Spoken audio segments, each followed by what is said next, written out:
உலகமெங்கிலும் நிறைந்திருக்கும் ராஜ் டிவியின் அன்பு தமிழ் நெஞ்சங்களுக்கு அடியன் சுபாஷ் பாலகிருஷ்ணனுடைய அன்பான வணக்கங்களும் வாழ்த்துக்களும். இன்று 23 ஏப்ரல் 2025 தேதியில் தேய்பிரையில் வரக்கூடிய தசமி திதியில் சந்திராஷ்டமம் என்பது ஆயில்யம் நட்சத்திரத்திற்கு வருகிறது. 12 ராசிகளுக்கான பிரத்யேக பலன்களை விரிவாக பார்ப்போம். மேஷராசி என்பவர்களுக்கு சற்று தடை தாமதங்கள் இருக்கக்கூடிய நாள். ஜாகிரதையாக செயல்பட வேண்டும். இந்த நாளை திட்டமிடுதல் ரொம்ப அவசியம். என்னென்ன வேலை இருக்குது, எதை எடுத்துகிட்டு போகிறோம், எதை எடுத்துகிட்டு வரோம், இதில் கவனமாக இருக்கணும். பொருட்களை கவனமாக பார்த்து கொள்ள வேண்டிய அவசியம் இன்னைக்கு இருக்குது. நண்பர்களினால் தேவையில்லாத வம்பு வழக்கு வரக்கூடிய வாய்ப்புகள் இருக்குது. எந்த ஒரு பிரச்சனையினாலும் அனாவசிய விவாதங்களுக்கு நீங்கள் போக வேண்டாம். விட்டு கொடுத்தல் ரொம்ப முக்கியம். கவனம் நிதானம் இன்றைய தேவை. ரிஷபராசி என்பவர்களுக்கு வெற்றி மேல் வெற்றியை தரக்கூடிய ஒரு நாள். படிப்பில் படிக்கக்கூடிய மாணவ மாணவியர்கள் ஆரம்பித்து வேலை தேடிக்கொண்டிருக்கக்கூடிய இளைஞர்கள் அவங்கள தொடங்கி வேலை பார்த்து கொண்டிருக்கக்கூடிய கணவன் மனைவிகள் அவங்கள வந்து முதியவர்கள் வரை அனைத்து தரப்பினருக்கும் ரிஷபராசி என்பவர்களுக்கு ஒரு அற்புதமான முன்னேற்றங்களை தரக்கூடிய நாள். பணவரவு, வேலை மாற்றங்கள், பதவி உயர்வு, குழந்தை பாக்கியம், திருமண சம்பந்தம், இது எல்லாத்துலேயும் நல்ல ஒரு தீர்ப்பை தரக்கூடிய ஒரு நாளாக இன்று வருகிறது. இன்று நீங்கள் வணங்க வேண்டிய தெய்வம் லட்சுமி நரசிம்ம பெருமான். மிதுனராசி என்பவர்களுக்கு உழைப்பே உயர்வு தரும் அப்படின்னு சொல்கிற மாதிரி உழைக்க உழைக்க உங்களுடைய வாழ்க்கை மேலோங்கும் அப்படின்னு நம்ம சொல்கிறோம். இன்னைக்கு மிதுனராசி என்பவர்கள் கவனமாக உழைக்க வேண்டும். கண்ணா பின்னான்லாம் பார்க்காம உழைக்கக்கூடாது. அர்த்தமுள்ள வேலைகளை அர்த்தமுள்ள முறையில் அளவோடு செய்யும்போது அதனுடைய பயன்கள் பெருமளவில் இருக்கும். மிதுனராசி என்பவர்களுக்கு இன்றைய தேவை என்ன அப்படின்னு பார்த்தோம்னா தன்னம்பிக்கையும் கவனமும். இந்த ரெண்டு மட்டும் இன்னைக்கு இருந்தால் மிதுனராசி என்பவர்கள் வருங்கால எதிர்காலத்தை சுலபமாக கையாள முடியும். கடகராசி என்பவர்களுக்கு முயற்சி திருமணியாக்கும். தொடர் முயற்சி, விடாமுயற்சி கடகராசியுடைய மொழி இது. விடாமுயற்சியை தொடர்ந்து செய்யும் பொழுது கடகராசி என்பவர்களுக்கு எந்த விதமான தடங்கல்கள் இருந்தாலும் கூட எதிரிகளை எல்லாம் ஜெயிச்சு வெல்லக்கூடிய ஒரு நாள். வேலை செய்கிற இடத்துல இருக்கும். உங்கள் பின்னாடி நிறைய அரசியல் செய்கிறவங்க இருப்பாங்க. அவங்களெல்லாம் இனம் கண்டு கொண்டு அவங்கள வந்து இன்னும் மேல் அதிகாரிகளுக்கு அடையாளம் காட்டுவதற்கான ஒரு நாளாக வருகிறது. சிம்மராசி என்பவர்களுக்கு மிகவும் பெருமைப்படக்கூடிய ஒரு நாள். பெருமைனா சிம்மராசினா பெருமை தான். சிம்மராசியில் பிறக்கிறதே ஒரு பெருமை அப்படின்றது தான் உண்மை. ராஜா இல்லையா கிரகங்களுக்கு.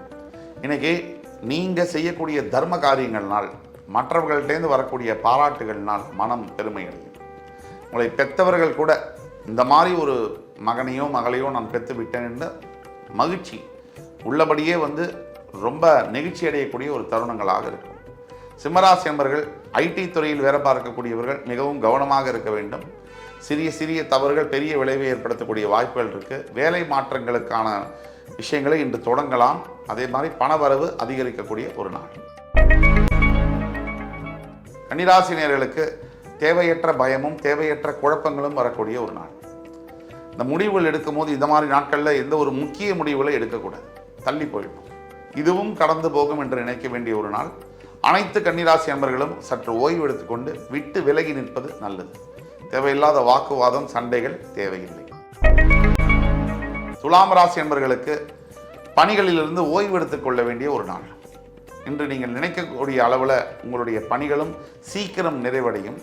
நீங்களும் ஓய்வு எடுக்கலாம். மன நிறைவும் அமைதியும் நிம்மதியும் இருக்கக்கூடிய ஒரு நாள். எதற்கும் பயப்பட வேண்டிய தேவையில்லை. எல்லாம் உங்கள் பக்கம். நீங்கள் இன்னைக்கு செய்ய வேண்டியது ஒன்று தான். முருகப்பெருமானை மனதார நினைத்து வழிபடுங்கள். எல்லா விதமான நன்மைகளும் நடக்கும். விருச்சிகராசி என்பவர்களுக்கு தன வரவு அதிகரிக்கும்.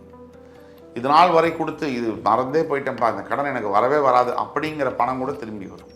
பூர்வீக சொத்துக்களுடைய பலன்கள் கிடைக்கும். கோர்ட்டு வம்பு வழக்குகள் உங்களுக்கு சாதகமாக முடியக்கூடிய வாய்ப்புகள் உண்டு. எதிரிகளை இனங்கண்டு கொள்ள வேண்டிய ஒரு நாள். எப்பேற்பட்ட எதிரிகள் வந்தாலும் அத்தனை பேரையும் ஜெயித்து வெற்றி காண்பீர்கள். தனுசு ராசினியர்களுக்கு அலுவலகத்தில் உங்களுக்கு தேவையான உதவியும் ஆதரவும் கிடைக்கும். இதனால் இருந்து வந்த பயம் ஒழியும். வேலை முன்னேற்றங்களுக்கான அறிகுறிகள் தெரியும். வெளிநாடு சம்பந்தப்பட்ட வேலை வாய்ப்புகளுடைய வாய்ப்புகள் பிரகாசமாக தெரியும். அதே மாதிரி கணவன் மனைவிக்குள்ள பரஸ்பர நட்பு மேலோங்கும். குழந்தைகளுடைய ஆரோக்கியம் மேம்படும். எல்லா விதத்திலையும் ஒட்டுமொத்தத்தில் நல்ல நாளாக வருகிறது இன்று தனுசு ராசி. மகர ராசி என்பவர்களுக்கு மறதியெல்லாம் ஏற்படக்கூடிய ஒரு நாள். எதையாவது ஒன்றத்தை எங்கேயோ போய் மறந்து வச்சுட்டு வரக்கூடிய வாய்ப்புகள் உண்டு. இன்னைக்கு எங்கே போனாலும் என்ன செய்தாலும் எந்த பொருளை எடுத்துகிட்டு போகிறோம் எந்த பொருளை எடுத்துகிட்டு வரோம் அப்படிங்கிற கவனம் ரொம்ப தேவை. மறந்து விட்டுன்னா அது பெரிய விளைவுகளை கூட ஏற்படுத்தலாம். ஆக கவனமாகவும் நிதானமாகவும் செயல்பட வேண்டிய தன்மை இன்று தேவை. மகரம் இன்று பரிகாரம் சனீஸ்வர பகவானை வழிபடுவது நல்ல வழியை காமிக்கும். கும்பராசினியர்களுக்கு இன்றைய நாள் என்பது மூத்த சகோதர சகோதரிகளினால் சில தொல்லைகள் வரக்கூடிய வாய்ப்பு உண்டு.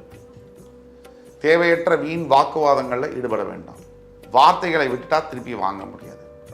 பொருளாதார நிலையில் சற்று தேக்க நிலை தென்படும். மனைவி கணவனிடையே சிறு சிறு சச்சரவுகள் வரலாம். ஒட்டுமொத்தத்தில் கவனமாகவும் நிதானமாகவும் செயல்பட வேண்டிய ஒரு நாள். எதை நினைத்தும் கவலைப்பட்டு எந்த பிரச்சனையும் இல்லை. இதுவரை நடந்தது முந்தைய வாழ்க்கையில், இனிமேல் நடக்க போடுது எதிர்கால வாழ்க்கையில் பயமோ முந்தைய வாழ்க்கையை பற்றின கவலையோ தேவையில்லை. இன்றைய பொழுதை இறைவனுக்கு அளித்து நீங்கள் உங்களுடைய வேலையை கரெக்டாக செய்யும் போது நாளை எதிர்காலம் தன்னாலவே நல்லாயிருக்கும். மீனராசி என்பவர்களுக்கு சற்று பயம் அதிகமாக இருக்கக்கூடிய நாள். மனசில் தேவையில்லாத எண்ணங்கள் இருக்குது. ஏதாவது ஒன்று கெட்டது நடந்துடுமோன்னு இனம் புரியாத பயமும் வரும். இந்த பயத்துக்கு அர்த்தமே இல்லை, இதுக்கு எண்டும் இல்லை, முடிவும் இல்லை. இந்த பயம் தேவையில்லாத பயம். நீங்கள் செய்ய வேண்டியது தியானம். இந்த பயத்தை ஓவர் கம் பண்ணோன்னா நீங்கள் நிறைய தியான பயிற்சியில் ஈடுபடணும். தியானம் செய்ய செய்ய உங்களுடைய வாழ்க்கையில் மிகப்பெரிய முன்னேற்றங்கள் கண்டிப்பாக தெரியும். இன்று 23 ஏப்ரல் 2025 தேதிக்கான 12 ராசிகளுக்கான பிரத்யேக பலன்களை விரிவாக பார்ப்போம். அத்துணை ராசிக்காரர்களுக்கும் எம்பெருமான் முருகப்பெருமான் சகலவிதமான சௌபாகியங்களையும் அள்ளித்தருவார் என்ற நம்பிக்கையுடன் உங்கள் அத்துணை பேரிடமிருந்து விடைபெறுவது உங்கள் சுபாஷ் பாலகிருஷ்ணன். நன்றி, வணக்கம், வாழ்க வளமுடன்.